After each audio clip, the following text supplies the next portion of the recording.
dejando de ser medios de comunicación para convertirse en medios de oposición. ¿Qué te pasa, Clarín?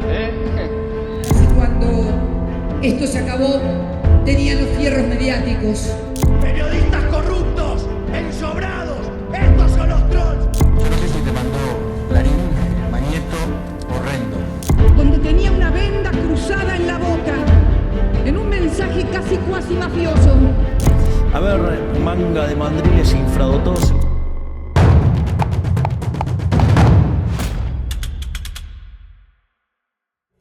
Tucumano, hincha de Racing, casi médico, coautor de uno de los libros de investigación más importantes sobre la Guerra de Malvinas. Hace 22 años conduce la redacción del diario Clarín, la nave madre de uno de los grupos de comunicación más importantes de habla hispana. Hoy, en Mandriles, Ricardo Kirchmann. Ricardo, ¿cuántas materias te faltan para recibirte de médico? Me faltaban. Yo iba a ser médico.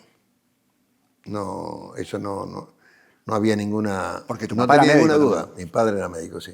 Un cardiólogo en Tucumán, muy respetado. Un cardiólogo de Tucumán, exactamente, y yo estaba como predestinado a seguir esa saga. De hecho, estudié muchos años. Precisamente este mes de agosto pasado me llamaron de Tucumán mis ex compañeros de guardia del hospital porque había una reunión, obviamente todos médicos, salvo yo, que era un infiltrado que estaba invitado a la fiesta porque formaba parte de esa guardia. ¿Ibas a ser cardiólogo también? No lo sé. ¿Y cómo se metió en el Supongo que iba a hacer algo de terapia intensiva, que en ese momento, en aquellos tiempos, era una disciplina nueva. Mi hija es terapista intensiva ahora, así que alguien recogió aquella antorcha de mi abuelo, de mi padre, perdón. ¿Y cómo se metió el periodismo en ese camino? Yo hacía muchas cosas al mismo tiempo. Hacía política en la universidad. ¿Eras militante político? Era militante político. ¿En dónde? En la izquierda. En la izquierda. En la izquierda, ¿Como el Partido sí. Comunista? ¿O en La izquierda, alguna no. Estaba cercano al peronismo, siempre. Pero no formaba parte de nada. Sí. Pero al mismo tiempo tenía inquietudes literarias y, en fin. Tucumán en ese momento era un centro cultural de mucha energía. En esa época no existía universidades cercanas, así que había mucha concentración estudiantil en Tucumán. La más cercana era Córdoba, Claro. que también tenía muchos estudiantes. Entonces había muchos estudiantes bolivianos, peruanos, que venían a estudiar en la Universidad de Tucumán, y a su vez la Universidad de Tucumán tuvo un periodo de gloria por ejemplo, para ponerte un ejemplo, en la escuela de arte, los profesores eran un tal Berni, Spilimbergo, por ejemplo, que habían sido traídos a Tucumán, es decir, que tenía un nivel de excelencia la universidad. Solamente voy a repetir algo que lo dijo César Pelli. César Pelli, te iba a decir. César Pelli, que fue egresado de la Universidad de Tucumán, que dijo que en ese momento había dos lugares de excelencia en el mundo para estudiar arquitectura: la Bauhaus y la Facultad de Arquitectura de Tucumán. Pero, Pelli era tucumano, así que tenía cierta corazón en eso. Pero de todas maneras, bueno, era un centro muy activo y muy politizado.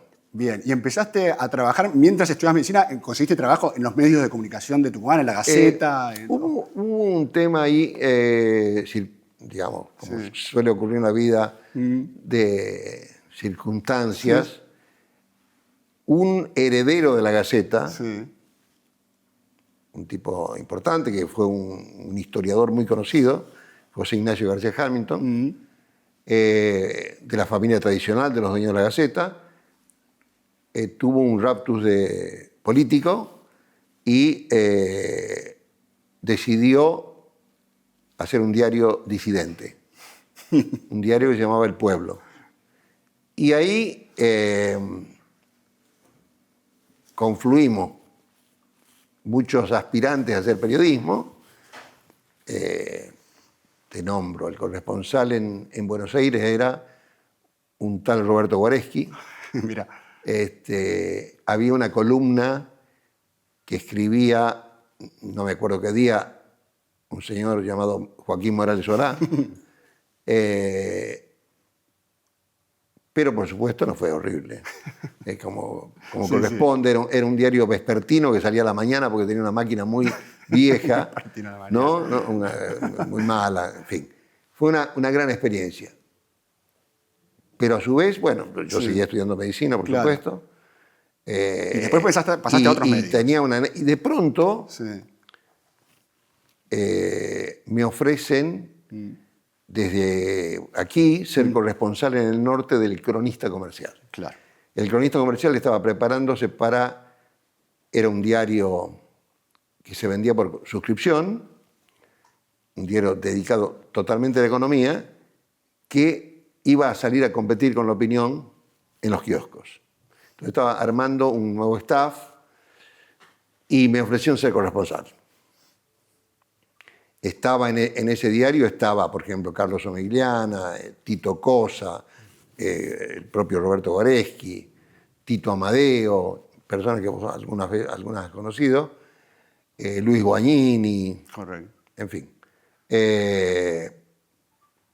Por ejemplo, trabajaba Osvaldo Soriano en la sección cultural, Una gran redacción. Juan Bedoyán, Impresionante. bueno, en fin. Y entonces yo alternaba,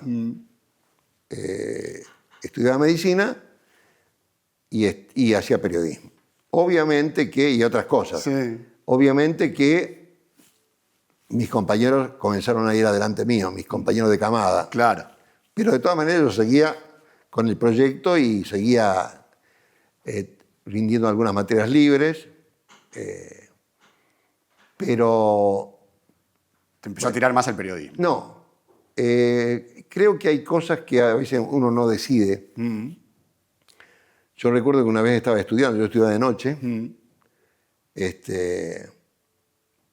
con un amigo que fue médico y murió, y me llaman por teléfono a esa casa, acá no había celular en esa época, me llaman y me dijeron, pusieron una bomba en casa.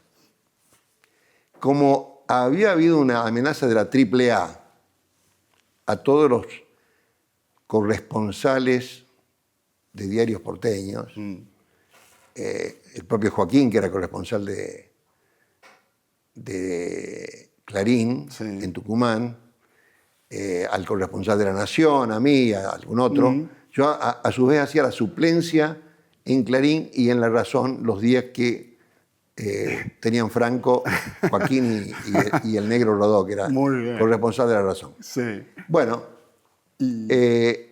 entonces yo dije, ¿La bomba se estalló? Sí, claro. Hoja con verde parra, Sí. digo, chao. Y recordé, Sí. y acá, Sí. digamos, quiero recordarlo porque fue un agradecimiento, cuando yo era corresponsal del Cronista Comercial, el director del diario un día me dice que venía a Tucumán. Sí. Yo me acuerdo que le pedí prestado el auto al corresponsal de La Razón y fui con el delantal de la guardia del Hospital Centro de Salud a buscarlo al aeropuerto. Y estuvimos 3 o 4 días, después es una historia que después te la contaré fuera de esto. Pero bueno, y Perrota, Cacho Perrota, que era el director, el dueño del Cronista Comercial, me dijo, si alguna vez tenés un problema, llámame. Lo llamaste. Y lo llamé. Y me dijo, tómate un avión y venite. Y desde entonces me quedé acá. Y te viniste. Y yo me Podría haber vine- sido al revés, me porque vine- al bueno, estar no. podría decir yo, me dedico a la medicina, que es más tranquilo, no me voy a meter en estos líos. Sí, ahora no, que, no que es era un peligroso. clima muy propicio para quedarse tranquilo, pero Ninguno. no importa. De todas maneras, me vine, traje los libros para seguir estudiando acá. ¿Todavía creías que ibas a seguir la No, carrera de pero medicina? obviamente, que era una cosa, Pasajera. Claro. bueno, Y ya está. No, llegué Sí. llegué al cronista, Sí. me copé mucho con este clima, era un clima político muy intenso, en fin. Y mi padre, que quería que yo sea médico, se vino a Buenos Aires, habló con Perrote y dijo, tenés que echarlo para que se reciba de médico. ¿Entonces? Y Perrote dijo, bueno, es una decisión de él. Bien, ok. Y listo. Y ahí siguió. Y ahí siguió y se acabó la medicina. Ahí fue el fin. Dejaste. Y se finalmente. acabó la medicina, efectivamente. La siguió mi hija. Perfecto. Pero se acabó la Y medicina. empezaste la carrera en el cronista y... Vos sabés que te voy a decir Sí. una cosa. Se acabó la medicina, pero mucho tiempo después, Sí. en Harvard, en un curso, me vino unas ganas de terminar Mirá. tremenda. Bueno, nunca es tarde, nunca se sabe. Pero ya está. Ya está. Y bueno, entonces fueron. Entonces, Ya te mudaste a Buenos Aires. en el cronista. estuve en el cronista comercial un tiempo largo, varios años. Y en plena dictadura, Joaquín, que ya estaba en Clarín, me llevó a Clarín. Año 76 comenzaba la dictadura. Sí, fines del 76, creo, o mediados del 76. Y ahí Ya ahí hasta hoy. era colaborador de la sección política de Clarín. La sección política. ¿En qué había un área específica de política que te dedicabas o hacías un poco de todo en ese momento? Básicamente hacía política exterior, que era la única, Era lo que se podía hacer. lo que se podía hacer. ¿Cómo era? Contame cómo era, porque digo, se ha hablado mucho después, ¿no? La mirada retrospectiva suele ser muy cruel sobre Clarín Sí. y sobre todos los Sí. medios, cómo se Sí. trabajó. ¿Cómo era trabajar en la dictadura en Clarín? ¿Había censura, una oficina de un censor o había mucha autocensura para preservarse? Creo que, bueno, yo no estaba en ese momento todavía, al principio, a cargo de ninguna sección. Pero claramente los primeros días de la dictadura hubo censura. Inclusive hay una excelente anécdota. El día del golpe convocan a todos los secretarios de redacción Sí, claro. en el comando del ejército. Y yo estaba en el cronista todavía. Y fue Tito Cosa, que estaba a cargo en ese momento de la redacción de El Cronista. Y había dos agencias de noticias, Telam y Noticias Argentinas. Y entonces lo entrevista un coronel, no me acuerdo quién, y le dice, bueno, de ahora solamente hay que publicar las cosas que nosotros indiquemos. Por la agencia Telam, dice, ¿no? Entonces, Tito, que era medio vivo y medio gracioso, le dice, ¿y Noticias Argentinas? Sí, sí, Noticias de Argentina, sí, sí. Entonces, bueno, a ver, hubo una censura concreta donde había que mandar las pruebas A eso. en un tiempo y luego una zona gris donde el límite lo determinaba Cada uno. cada uno o la realidad. Y eso determinó un proceso de autocensura importante. Claro. Importante que costó sacarse de encima en el sentido de los circunloquios que uno tenía que dar para decir algo. Claro. Sin embargo, se pudo, a mi juicio, insuficiente y a veces tarde, se pudo encontrar fórmulas en esos periodos que eran muy oscuros y muy difíciles porque no había, digamos, se trabajaba sin reglas concretas. Claro. Vos has salido muchas veces del país y has tenido que hablar conocer a un periodista a lo mejor de China, de Rusia, de algún otro lado, cuando le tenés que decir qué es Clarín a esa persona. ¿Cómo se lo definís en pocas palabras? ¿Qué es Clarín? ¿Cuál es su línea editorial? ¿Cómo le explicás? ¿Qué es Clarín cuándo? Porque Clarín tiene muchos momentos. Bueno, en aquel tiempo, o un poco, no tan No, recientemente. a ver, Clarín claramente fue un diario, digo fue porque la sociedad también cambió. Claro. que pudo encontrar una fórmula exitosa para una gran cantidad de sectores, muchas veces contrapuestos. Y eso le dio una gran masividad al diario. Estamos hablando de la época del diario de papel en su auge. En su auge. Una fórmula que básicamente era clase media, el núcleo bien duro, pero que contemplaba todas las otras estratos sociales. Y en algún momento, por ejemplo, nosotros de la capa que los sociólogos dicen A1, Sí. Teníamos más lectores que La Nación, que se suponía que trabajaba sobre ese sector. Luego, por supuesto que la sociedad cambió y Clarín cambió también, pero creo que Clarín logró una síntesis de vinculación emocional con la sociedad argentina muy rotunda. Muy rotunda y forma parte como de la cotidianidad de la vida de la gente. Y si te piden que les digas, bueno, pero es un diario de centro-izquierda, de centro-derecha, Clarín nació vinculado al desarrollismo, y tuvo una impronta muy fuerte allí. ¿Vos qué decís ahí ideológicamente? ¿De dónde se ubica? Primero que es un diario, con todo lo que significa. Segundo, si tendría que definir, es un diario de centro. De centro. Centro-centro. De centro-centro, a veces de centro-izquierda, a veces centro-derecha, pero centro. Perfecto. Con una línea determinada económica y que está bastante clara, pero... y luego, yo creo que tuvo algunas etapas. Clarín tuvo una etapa bien claramente desarrollista, con una política desarrollista y participando de una estrategia determinada. Y luego, a partir del 82, que hay una especie de divorcio y de decisión de apartarse del desarrollismo, desarrolló una línea independiente, con esta en la Argentina, que es bastante difícil. Tiene una condición que creo que todo medio de comunicación que quiera ser independiente ha conseguido. Tiene espalda económica.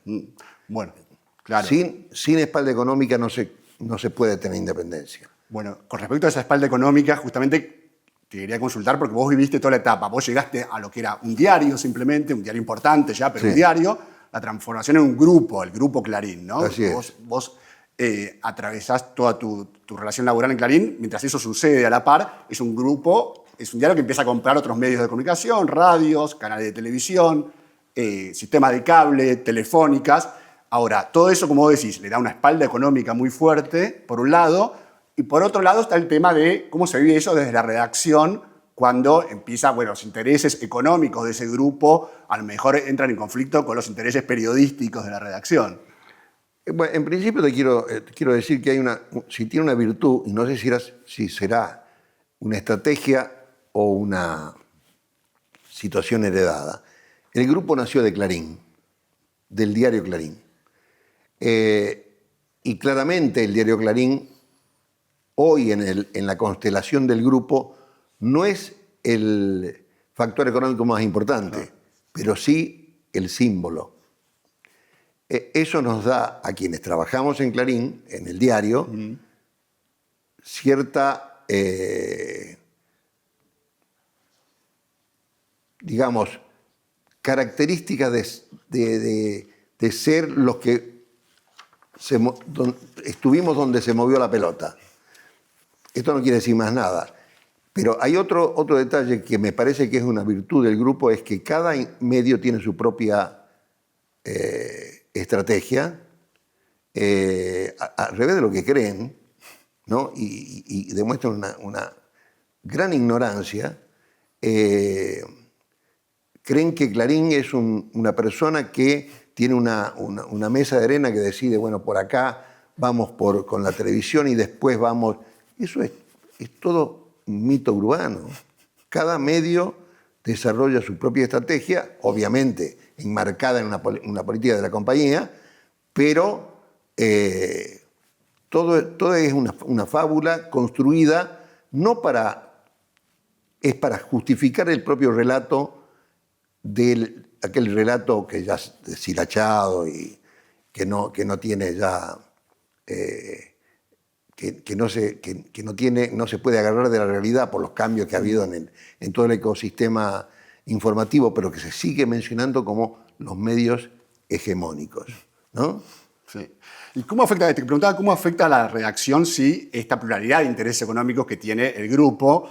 Digo, porque muchas veces también parte de ese relato que se instala es que Clarín suele llevarse bien con los gobiernos o mal con los gobiernos, depende alguna otra cosa que está negociando el grupo, de alguna licencia o la compra de algún nuevo medio o algo. Entonces, de eso depende cómo se lleva bien o mal con cada gobierno, los tiempos en los que se lleva bien o mal con cada gobierno. Yo me acuerdo que una vez en una conferencia de prensa de un presidente venido del sur, sí, le dijo a una persona sí, que está bastante cerca mío, le sí, dijo, a vos te mando Mañeto. Exacto. Puedo contar una... Ahora seguí, pero yo voy a contar una... No, simplemente para decirte que a vos no te había mandado Mañeto y vos preguntabas lo que había que preguntar. Voy a contar para los que se pueden estar viendo y que no recuerdan ese episodio, y voy a contar brevemente yo. El entrevistado sos vos, pero me parece interesante contar eso, que mucha gente no lo saben los más cercanos a mí. Fue una conferencia de prensa de Néstor Kirchner en el año 2009, de las pocas que empezó a dar Néstor Kirchner, y claro, había pocas posibilidades de preguntar. Fue después de la derrota... Fue después de la derrota electoral. De la electoral. Exacto, creo que poco tiempo antes estaba por asumir ya de diputado, o asumió de diputado. Sí. Pero él empezó a dar esas conferencias de prensa cuando empezó la crisis del campo, empezó a dar conferencias de prensa de vez en cuando y daba una cada tanto y había posibilidad de hacerle una pregunta a una persona que en general no había aceptado preguntas de los medios. Y yo quería preguntarle, claro, nadie le preguntaba sobre su incremento patrimonial, que era lo más pasmoso que uno veía de los Kirchner. Todos los años salían las declaraciones juradas de Néstor y de Cristina y se vio un incremento fenomenal. Y bueno, nadie le preguntaba, digo, hay que preguntarle esto, y hay que preguntarle esto, y además había conocido pocos días antes que cobraba una pensión también enorme él. Digo, hay que preguntarle sobre estas cosas. Y es gracioso, porque era justo la inversa de lo que él dijo, ¿no? Nunca nadie, voy a decirlo acá adelante tuyo, pero es obvio, nunca nadie me dijo qué tengo que preguntar yo en una entrevista, qué tengo que preguntar, qué puedo preguntar o no, qué tenía que preguntar. Ese día a mí se me ocurrió consultar a mi editor en aquel momento, un gran periodista, Walter Curia, decirle, estaba por salir para la conferencia de prensa y le digo, Walter, le voy a preguntar sobre la declaración jurada que salió hace unos días, de nuevo el incremento fenomenal, y le voy a preguntar sobre la pensión. Y Walter, sabiamente, me aconsejó lo contrario, me dijo, tenés razón, hay que preguntarle eso, pero mejor que se lo pregunte otro periodista, porque ya había empezado ahí en la pelea con Clarín. Entonces dice, si se lo preguntás vos va a decir que no sé qué, mejor que se lo pregunte otro periodista. Y yo me fui, era una conferencia de prensa en La Plata, y yo me fui pensando, ¿cómo puede ser que yo no le pueda preguntar lo que quiero preguntarle porque él va a decir que no sé qué? Yo quiero preguntarle esto, nadie se lo va a preguntar, si no se lo pregunto yo. También las conferencias de prensa, la mayoría de los periodistas, había muchos periodistas que tiraban centros a la cabeza, nadie le hacía preguntas. Yo quiero preguntar esto, lo voy a preguntar. Además no estaba solo, estaba rodeado por todo el partido. Él daba la conferencia de prensa rodeado de todo el partido peronista atrás, que le hacían la claque, le aplaudían. Yo decía Leonardo Míndez de Clarín y me abuchaban. Bueno, todo un circo, ¿no? Pero yo dije, voy a hacer esa pregunta, que es la que hay que preguntarle. Bueno, y ya saben lo que pasó. Obviamente no le pregunté cómo se podía explicar el incremento de su fortuna. Y me dijo efectivamente, como vos decís, pero lo primero que me dijo fue, a vos lamento que te mande Mañeto y horrendo. Le digo, no me mandó nadie. Bueno, Mirá, escuchame un cachito. Yo no sé si te mandó Clarín, Mañeto, horrendo, ¿viste? No me mandó nada. Pero, no, te lo digo, sé que te mandaron. Y empezó allí una larga perorata contra el Grupo Clarín, y que hacía amenaza a la democracia y demás, pero graciosamente era lo contrario que él decía. No solo no me habían mandado, sino que yo había hecho una pregunta que mi editor directo me había aconsejado que no le hiciese. Porque mejor que además no la contestó. Y además no la contestó nunca, lo que hizo fue una perorata porque no la podía contestar. Pero bueno, eso será mi caso y brevemente aquella anécdota. Pero la pregunta iba a vos, ¿cómo influye, ¿no? Los intereses del grupo en la redacción? ¿Y cómo influye la relación de la redacción con los gobiernos a partir de los intereses del grupo? Mira, el grupo se maneja tiene una estructura fuera del diario, fuera del diario, está en el mismo edificio, pero es externa al diario y nos comunican a nosotros distintas decisiones que toman, que a veces yo me entero ahí, pero quiero decirte que, obviamente que quiero ser franco, hay decisiones que armonizan con cierta política del grupo, pero yo soy libre de publicar lo que mi responsabilidad periodística me dice que hay que publicar. No creo que el editor del New York Times no piense claramente en qué va a publicar. Con lo cual, yo tengo responsabilidad. Todos los editores de Clarín que estuvieron antes que yo tuvieron también la misma conciencia de que hay que en un medio con tanta trayectoria y peso sobre la sociedad en influencia, hay una cierta responsabilidad que hay que tener. Hablemos sobre esa etapa del kirchnerismo. ¿Vos sentís que fue la más dura para los 80 años? El grupo está cumpliendo, bueno, el diario está cumpliendo 80 años. La más dura claramente fue la dictadura. Fue la dictadura. ¿La más dura en qué sentido fue la dictadura? La dictadura, había una amenaza concreta y además había amenazas concretas en el sentido que había presiones directas. Digo, voy a poner un ejemplo que me excede a mí, pero, por ejemplo, el corresponsal militar de Clarín, que no sé si trabajó con vos en una época, Luis Garacino. No llegó a trabajar. Bueno, una vez vino de una conversación con el general Suárez Mason y trajo el siguiente mensaje. Si Sabat me dibuja de nuevo, va a aparecer flotando en el Río de la Plata. Entonces, digo, Sabat lo dibujó de nuevo. Claro. Y como era rioplatense, me parece que sobrevivió. Qué grande. No podemos reír ahora, pero lo del kirchnerismo no fue una cosa sencilla. Claramente fue una presión muy fuerte. ¿Cuál fue el detonante de esa pelea? Porque la relación con Néstor Kirchner había sido buena durante el mandato de él. ¿Qué fue lo que pasó? Yo creo que el punto central que pasó es que Kirchner se dio cuenta que no iba a poder nunca comprar a Clarín y controlar a Clarín. Ese fue, si querés, el punto de ruptura. ¿Pero hubo un intento de compra de Clarín de parte del kirchnerismo? Hubo muchos intentos, digamos, lo cuenta el propio Héctor Mañeto en varios libros. Una vez les dijo, vos me acompañás en esto y vas a ser el hombre más rico de la Argentina. Porque es en simultáneo cuando empieza la pelea con el campo, por la 125. Cuando empieza la pelea con el campo en el 2008, la posición de Clarín es una posición más bien informativa, y creo que ellos comienzan a visualizar, cuando digo ellos es el gobierno, comienzan a visualizar que se estaba produciendo el primer gran enfrentamiento que podía poner en duda o podía poner en jaque su poder. Tan es así que cuando pierden, con el voto de Cobos, hubo un intento de Kirchner de que Cristina renuncie. Y interviene Lula, interviene Alberto Fernández. Sé que Alberto Fernández hizo gestiones ante otros presidentes para que lo disuadan.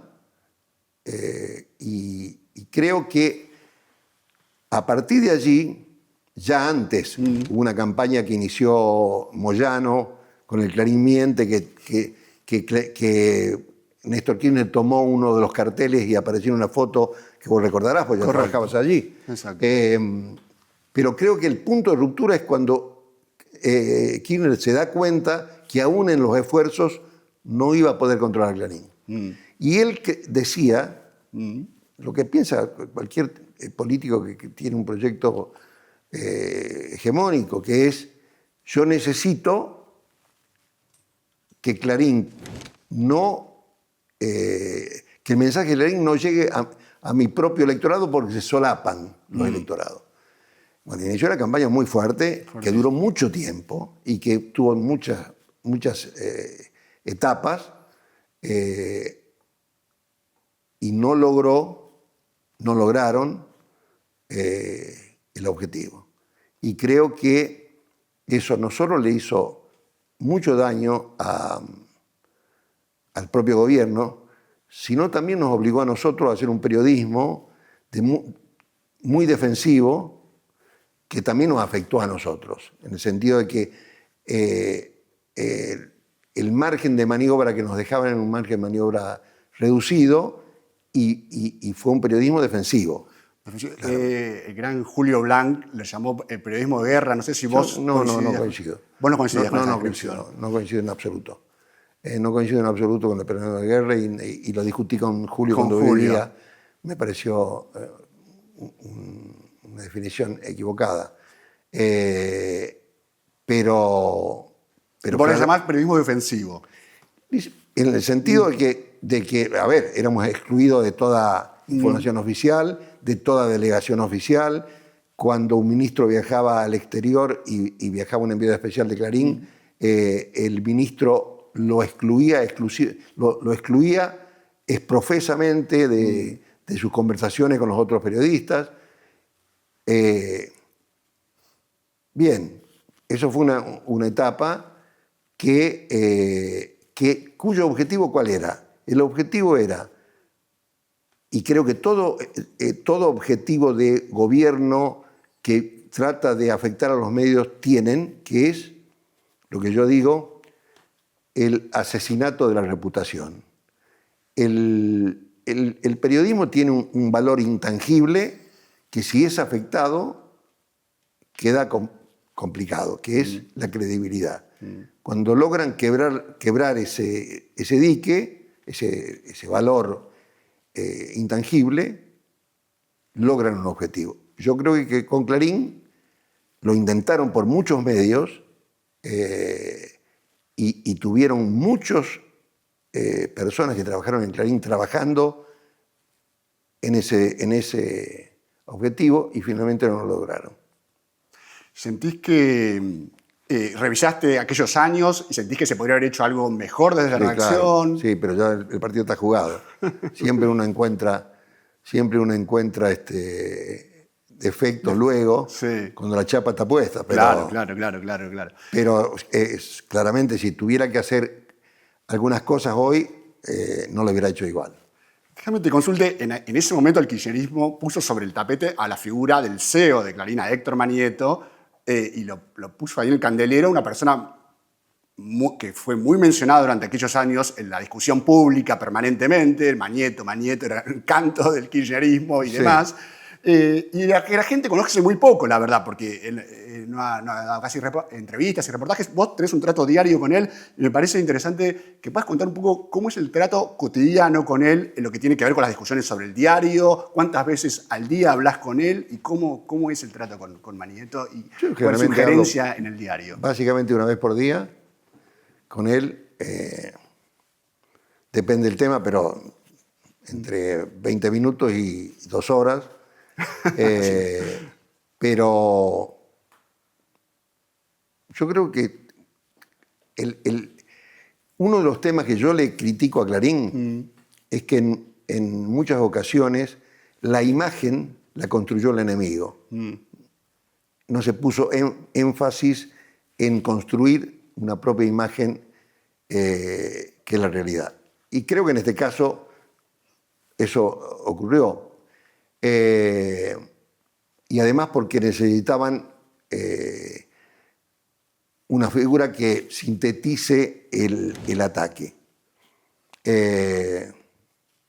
¿Cómo son tus diálogos con él? ¿Qué podrías destacar es un tipo muy informado, muy formado también, que tiene gustos distintos en distintas cosas, lee y que dedica su vida a esto.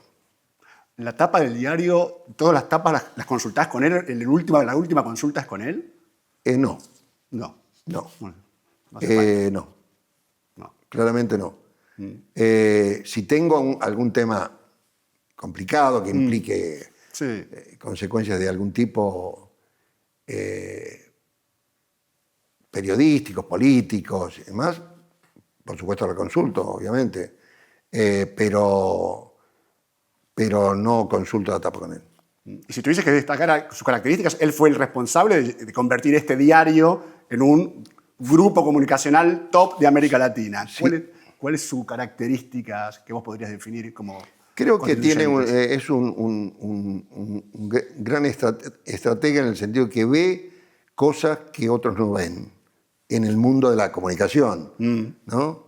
Y eso hace que, me parece que Clarín tenga un liderazgo porque percibe el momento de la época, cómo cambia la época.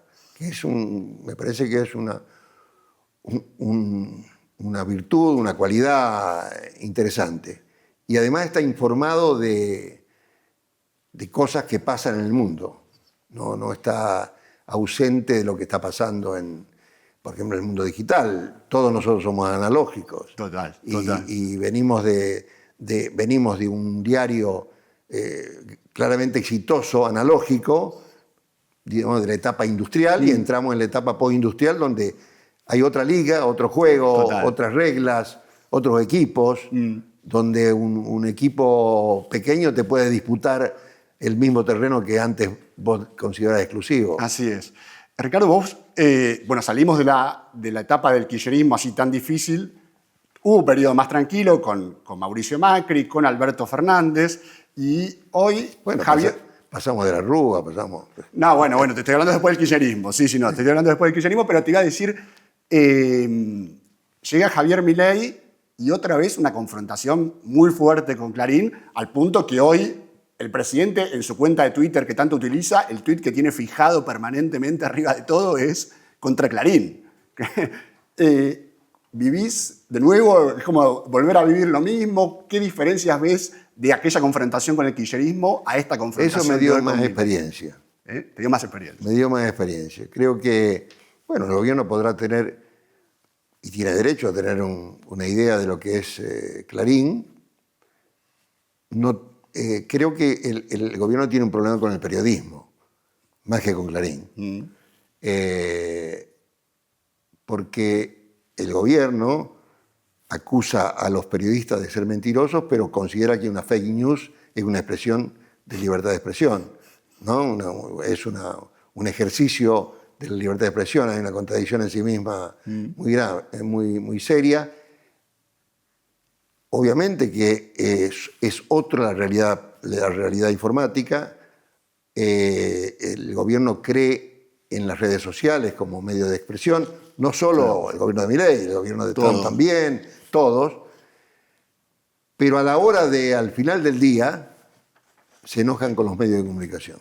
Trump se enoja con la NBC o con AP o con el Washington Post, antes se enojaba, ahora no tanto, o con el New York Times, y supongo que la Meloni se enoja con el Corriere della Sera, con La Stampa, y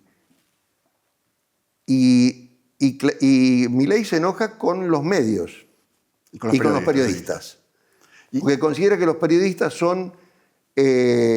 solamente escriben o tienen opinión porque alguien los estimula. Exactamente lo mismo que pensaba Cristina Kirchner. Exactamente lo mismo con otro. Sí, claro, absolutamente. Porque parten de una concepción donde el periodismo no es independiente. El periodismo siempre responde a determinado estímulo. Y en este caso, en el caso de Milei, responde a un estímulo dinerario, digamos. Porque el término que acuñó de ensobrados es alguien que recibe un sobre para decir determinada cosa. Te voy a consultar, a propósito de eso, te voy a consultar sobre un tema que en general no se habla, pero que también puso sobre la mesa Milei, con maldad seguramente, que es el tema de la pauta oficial, ¿no? Sí. La pauta oficial a los niveles que se manejan en Argentina, tanto el Estado nacional como provincial, municipales, no existe en otras partes del mundo la profusión de pauta oficial que hay en Argentina a diferentes niveles. ¿Cómo ves No que lo sé, no tengo una estadística para decirte, para ser tan rotundo en eso, pero... en los países desarrollados en general hay campañas específicas cuando hay una campaña de salud por vacunación? No sé si en España, o por ejemplo, no existe. Sí, no a los niveles de Argentina, no a los niveles nacional, como te decía, nacional, provincial y municipal y permanente, ¿no? No por campañas precisas que tengan que ver con salud o educación, sino pautas a nivel permanente de esos estados. ¿Vos creés que ha sido bueno para el periodismo que esto exista, que merece ser revisado, como dice? Bueno, mira, ocurrió un fenómeno. A ver, primero, yo creo que existe en muchos países. Francia, por ejemplo, existe claramente. Existe incluso una ayuda estatal a los medios. Y también existe, por ejemplo, en España, claramente, en algunos medios, claramente. Pero en el caso argentino, también hay que tener en cuenta que la crisis económica jugó un papel donde la publicidad privada se hundió y se concentró en muchos lugares del interior de la Argentina. Prácticamente desapareció. Lo único que quedó es la publicidad oficial. Y entonces el porcentaje que tenía Clarín en una época de publicidad oficial era el 3%. Ahora no sé qué, bueno, ahora es muy poco, de todas maneras. Pero quiero decir que el crecimiento de la publicidad oficial fue también una forma de política de gobiernos. Si uno revisa el dinero de publicidad oficial que repartió el kirchnerismo para crear una especie de, digamos, de multimedio favorable y en cierta manera lo logró. Después discutamos si fue efectivo o no fue efectivo, pero es cierto que existió y eso me parece que sirvió como un elemento de coacción política, clara de coacción política. Y creo que cuando Milei se refiere a los pauteros, se refiere a que distintos organismos estatales sostenían con su publicidad determinados tipos de programas. Así es. En el caso, en mi caso personal, nunca estuve en esa situación, pero también defiendo en cierta medida a ciertos periodistas que han emprendido programas individuales de éxito y que tienen pauta oficial y no por eso, o tuvieron pauta oficial y no por eso se convirtieron en sobrado. Me parece que es un insulto al periodismo profesional. Bueno, pasamos a este cambio tecnológico, porque que también te tocó vivir. Como vos decías, Clarín en papel era el diario número 1 de la Argentina. ¿Cuántos ejemplares llegó a vender Clarín? 1,5 millones. 1,5 millones los domingos. Sí, en ciertas circunstancias.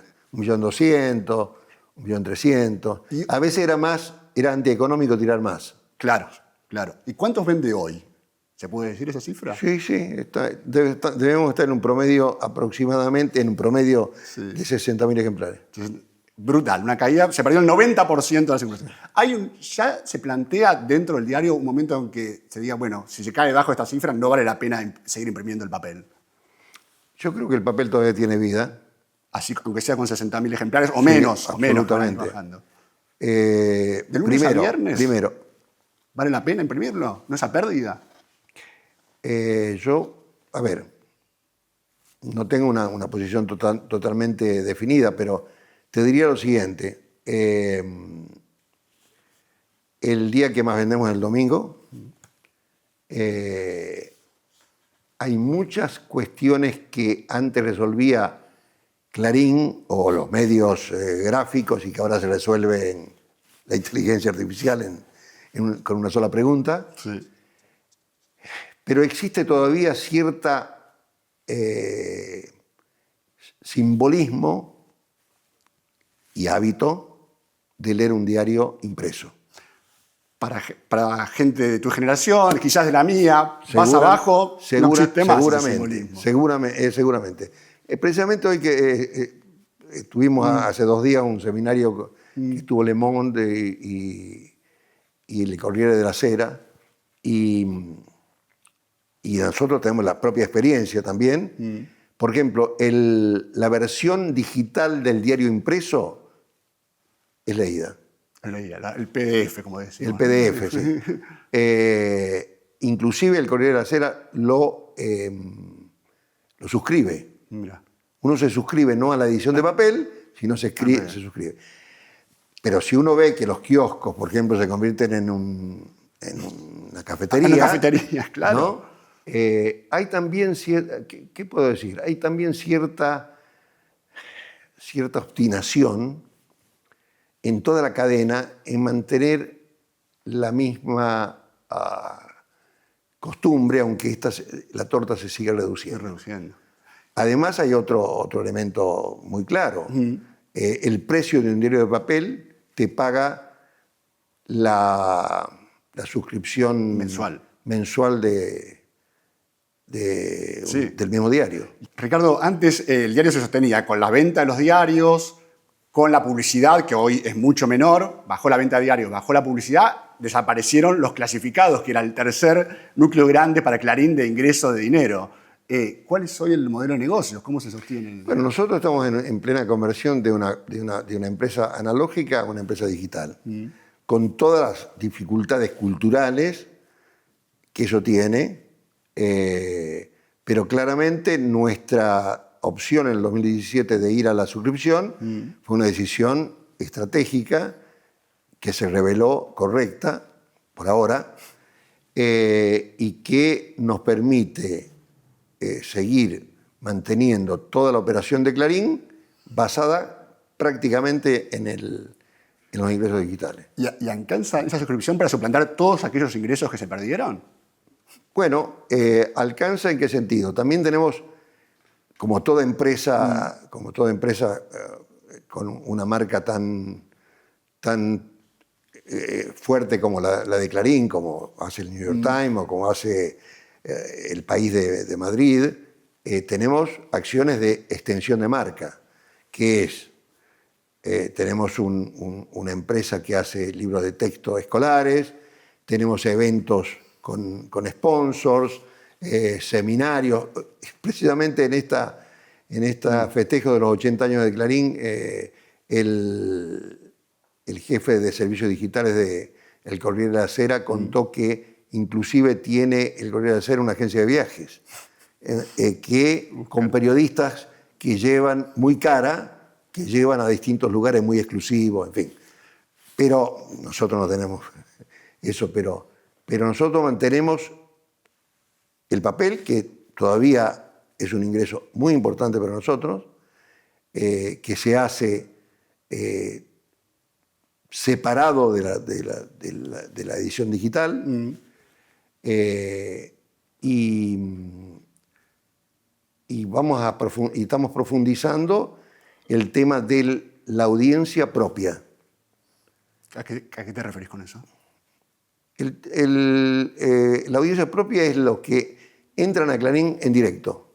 Perfecto. Que es el corazón de nuestra audiencia, que nosotros tenemos una audiencia propia y una audiencia volátil, que son los que llegan por los buscadores. Por las redes sociales. Perfecto. Los que buscan directamente clarín.com. Eso se mantiene bastante estable. Lo que varía es, por ejemplo, la desaparición de Facebook como fuente de atracción. El tema de los buscadores, hay un tema que se está verificando, que hay en los buscadores se ha comenzado a resolver la incógnita en los propios buscadores. No te derivan tráfico, está bajando, y está la aparición de la inteligencia artificial. Exacto. Exacto. La inteligencia artificial que además te corre el riesgo de convertir las grandes marcas en una marca blanca, porque te usan tus contenidos, Así es. te usan tus coberturas Así es. y no recibís nada a cambio del uso de eso. Así es. Entonces una marca muy fuerte se va destiñendo. Así es. ¿no? Así se va es. destiñendo. Así es. Entonces, nosotros apostamos a aumentar la calidad de nuestro periodismo, a buscar talentos y a promover talentos. Me detengo ahí y te pregunto, porque claro, todo este cambio tecnológico obligó un cambio cultural en la redacción brutal, en todas las redacciones, en la de Clarín, la de todo el mundo. Y bueno, Clarín hubo una etapa de retiros voluntarios larga, también hubo dos momentos de muchos despidos en la redacción, y ahora también hubo incorporaciones, como vos decís, y tiene una redacción más chica, pero también el nuevo modelo obliga a trabajar 7x24, algo que no existía antes Claro. en un diario, obliga a una redacción más chica a trabajar mucho más tiempo. ¿Y dónde queda esa búsqueda por la calidad? ¿Hay tiempo para la calidad? Que es la gran incógnita que tenemos los periodistas. Creo que hay tiempo para la calidad. Es cierto que el periodismo ha tenido sus cambios en la factura. Antes tenías volumen de redacción y tenías, es decir, que vos podías destinar una parte de la redacción a un trabajo mucho más de largo plazo, que ahora se ha reducido, pero creo que el camino es reforzar los talentos y reforzar la producción de contenidos. Hubo que aprender nuevas habilidades, tenemos que aprender nuevas habilidades. Nosotros estamos en transición todavía, porque hoy estaba leyendo una cosa bien interesante, que está en el último ejemplar de Eñi que te traje y que sale el sábado, donde un pensador noruego cuenta cuándo conoció su primera computadora y demás, pero cuenta que uno aprende algo determinado en determinado momento de su vida, que después lo desarrolla, pero que es la base de su conocimiento, que a partir de ahí va y vuelve, pero eso es lo que lo sostiene. No estoy muy seguro de eso, pero sí estoy seguro que el periodismo tiene reglas que uno puede aplicar en distintos, que tiene que ser flexible, pero lo que no podemos seguir haciendo, porque también todos hemos cometido errores, esto ha sido una etapa de ensayo, error y ensayo, error, proyectos que parecían magníficos que desaparecían. Lo que hay que seguir adaptándonos a esta realidad y encontrando fórmulas que hagan que la gente se vincule con el medio. Porque las nuevas generaciones parecen ir a buscar la información no ya a los medios, a las marcas conocidas, sino a los canales de streaming, a los podcasts. Exactamente. ¿Vos consumís eso? ¿Ves periodismo ahí? ¿Ves periodismo interesante? Veo periodismo, alguno me interesa, otro no, pero busco talentos jóvenes. ¿Y Clarín puede buscar alianzas con esos que crees? Estamos abiertos a distintas fórmulas. Pero no, lo fundamental es que si encontrás un talento hay que cuidarlo, hay que pagarlo y hay que saber que también en la redacción, si uno pasa una gamuza, aparece de pronto algún talento que brilla y que está escondido en uno de los escritorios. Y viste que un tema dramático hoy en día es el tema de la circulación en redes sociales al mismo nivel de las noticias reales y de las fake news. Y a la gente le cuesta mucho diferenciar eso.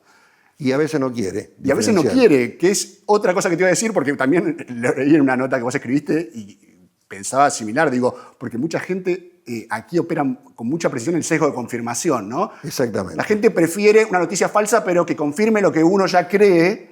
¿Y cómo hace un medio de comunicación para ir a veces contra lo que quieren sus lectores, no? Mira, hay un tema que me parece que está en gran cuestionamiento en el periodismo mundial, que es el concepto de neutralidad.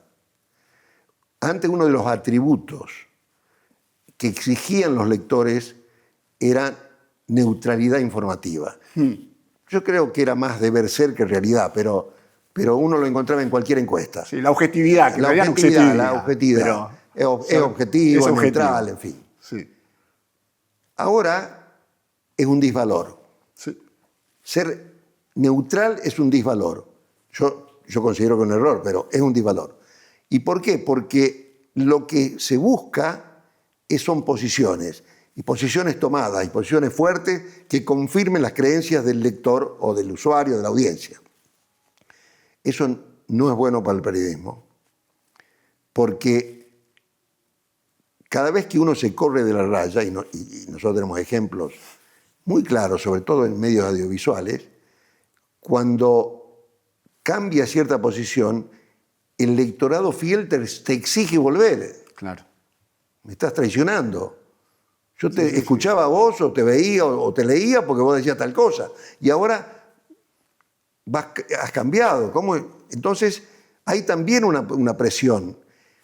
La fake news y con la inteligencia artificial es un tema que te diría honestamente no estoy en condiciones de contestarte rotundamente, porque la verdad es que la inteligencia artificial ha producido un desbarajuste de tal magnitud y lo va a producir que no sé qué es lo que va a resultar de esa utilización. Lo que sí sé es que hay que usar la inteligencia artificial, es una habilidad que hay que incorporar, de hecho la usamos, y que hay que trabajar con la inteligencia artificial para que la redacción esté más libre, para producir un periodismo de mayor calidad que atraiga y sostenga las suscripciones. Porque hay una cosa que hay que tener en cuenta, que es lo siguiente: la marca te abre la puerta, pero los suscriptores la tienen que mantener abierta. Claro.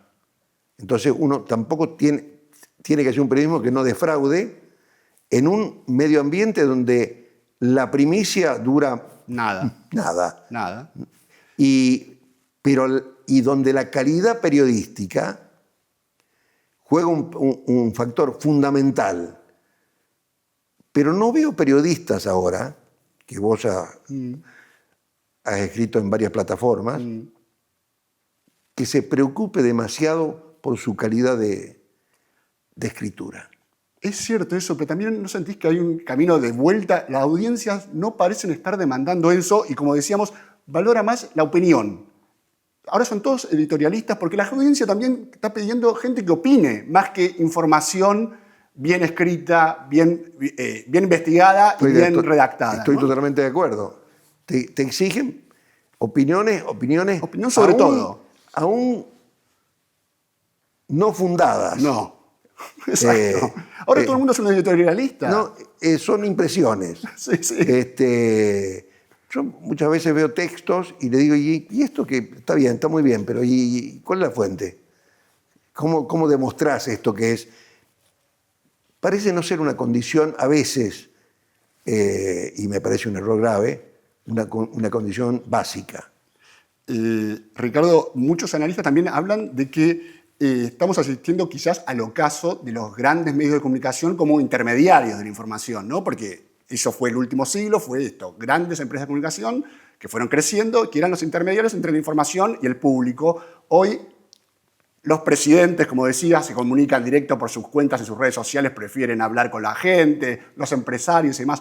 ¿Sentís que podemos estar asistiendo a eso y que ahora viene una época donde una diversidad de medios más desperdigados, la gente se informa de diferentes maneras y sin que las grandes marcas de los grandes medios tengan el valor que tuvieron en el último siglo? Es cierto, en parte eso es cierto, el poder político encontró, y los otros poderes también, encontró una fórmula de tener una comunicación directa. A ver, que un presidente elija una red social para expresar sus opiniones es, digamos, como ocurría en los 80, cuando la gente decía, no es verdad porque la CNN no lo dijo, ¿no? Algo así. Claro, exacto. ¿no? Y antes decían, no, si lo dice Clarín o La Nación u otro... Ese era el certificado. El certificado. Ahora es la cuenta oficial de la persona, ya está, si lo tuyo con su cuenta pero Twitter. la persona tiene que certificar su validez, además. Eso es cierto. ¿No? Tiene que certificar su validez. Pero yo creo, volvemos a algo que ya tocamos, pero en las vueltas de la vida hace que los medios vuelvan a tener... Cuando hay una crisis, uno nota que la audiencia crece verticalmente. Recurre a esos medios. Recurre a esos medios para certificar lo que seguramente ya sabe por otras vías. En la habitualidad no, en el día a día no, pero en los breaking news, cuando pasa algo grande... En los breaking news siguen siendo los medios primero, y uno lo ve claramente en el tráfico de la audiencia. Y te voy a decir algo que también las redes sociales, como X o Twitter o Instagram, te dan vitalidad, te dan relevancia, te dan presencia, pero no te dan la audiencia. Audiencia fiel, que es la que finalmente te sostiene. Bueno, yo creo que el camino del periodismo es que esa audiencia fiel se mantenga y se incremente. Para eso hay que darle muchas cosas que me parece que todavía no le damos, porque todavía estamos bajo un paradigma de transición entre lo analógico y lo digital. Pero ahora así como antes uno tomaba un periodista de papel por sus condiciones profesionales, pero también cómo escribía, decíamos, tiene una buena pluma. Sí. ¿No? Era una cosa arcaica. El mejor elogio que se podía hacer igual. Sí, es verdad, bueno, pluma no se usaba hace años. Ya no sé. Nadie sabía qué quería decir. ¿No? Correcto. ¿No? Inclusive el seudónimo se llamaba nom de plume, ¿no? En francés, porque era el seudónimo. Pero ahora, periodistas que tengan habilidades... ¿Cuáles son esas habilidades que necesita tener hoy un periodista? Primero, que sea un periodista que conozca el oficio. Y segundo, que se haya incorporado a este mundo digital, que sepa manejar redes, que tenga idea de una idea audiovisual, que pueda promover otro tipo de lenguaje en la red.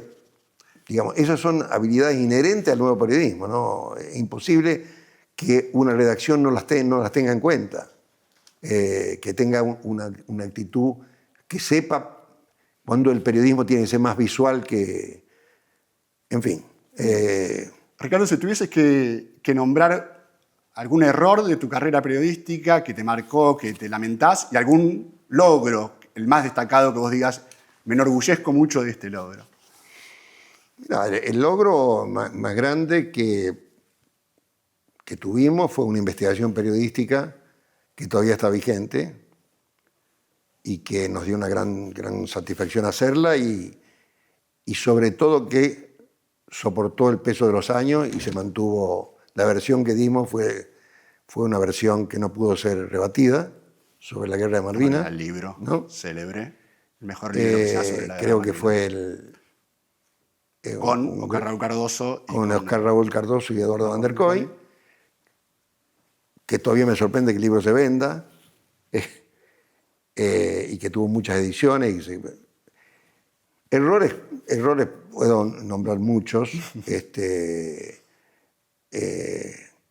todavía los cometo y todavía lo cometemos, pero sí recuerdo errores del diario en el cual yo participé. Uno de ellos, por ejemplo, cuando matamos a un empresario, en primera página. ¿Qué año fue eso? Estaba secuestrado, no me acuerdo, era época de Alfonsín. Sí. Había Estaba secuestrado y no estaba muerto. Teníamos la versión confirmada por fuentes muy importantes del Servicio de Inteligencia del Estado, que se ve que no hay que creer en eso. Y lo dimos, y Clarín tituló "Hallaron muerto a fulano de tal". Y bueno, puede pasar en el periodismo. Y el otro día apareció vivo. Tremendo. Eso fue un momento de Gajes del oficio, como uno dice. Sí, pero complicado. Fue Sí, por supuesto. cuando uno se juega. Sí. ¿Qué puede pasar?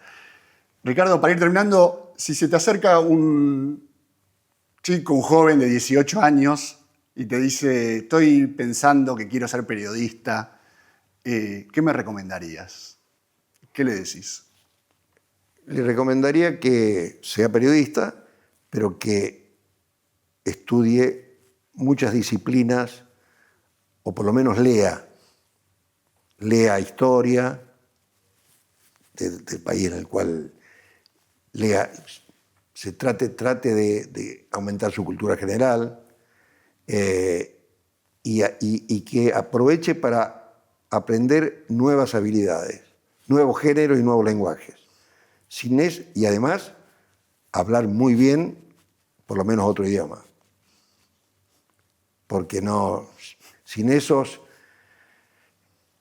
atributos es muy difícil hoy manejarse. Antes era otra cuestión, pero se nota claramente que el nuevo entorno digital, y voy a decir algo controversial, bastante controversial, adelgazó un poquito la cultura general de la profesión. Así es. Ricardo, muchas gracias por tomarte este tiempo y venir acá a charlar de esto que tanto nos apasiona, que es el periodismo. Gracias a vos. Y hubiéramos podido seguir hablando mucho Mucho tiempo más. Gracias.